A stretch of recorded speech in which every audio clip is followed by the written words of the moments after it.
Hello students, कक्षा 12वीं के चैप्टर 7 के वेरी इंपॉर्टेंट क्वेश्चंस। बहमनी और विजयनगर के मध्य संघर्ष के क्या कारण थे?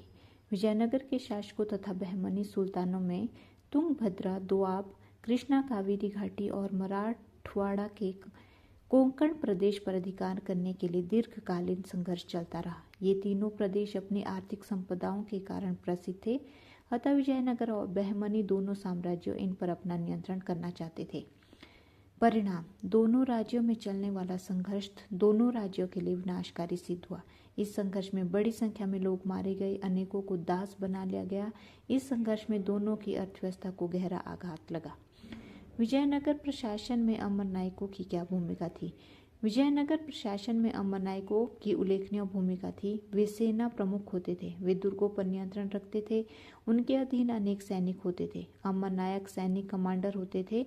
वे किसानों, शिल्पकर्मियों तथा व्यापारियों से भू राजस्व तथा अन्य कर वसूल करते थे। वे राजस्व का कुछ भाग अपने व्यक्तिगत उपयोग तथा घोड़ों और हाथियों की देखभाल के लिए अपने पास रख लेते थे। वे कुछ राजस्व मंदिरों की देखभाल और सिंचाई के साधनों के विकास पर भी खर्च करते थे। वे राजा की प्रभुसत्ता को स्वीकार करते थे। विजयनगर साम्राज्य का प्रांतीय शासन प्रबंध कैसा था? विजयनगर साम्राज्य कई प्रांतों में विभाजित था। प्रांत को मंडलम कहा जाता था। प्रांत का मुखिया प्रांतपति कहलाता था। उसकी नियुक्ति राजा द्वारा की जाती थी। प्राय राजकुमारों को ही इस पद पर नियुक्त किया जाता था। उन्हें अपनी सेना रखने, दरबार लगाने, सिक्के जारी करने, कर लगाने या पुराने करों को हटाने आदि अनेक अधिकार प्राप्त थे।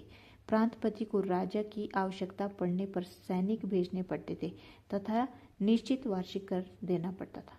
ये वेरी इंपॉर्टेंट क्वेश्चन है, आप इसे ज़रूर पढ़ें।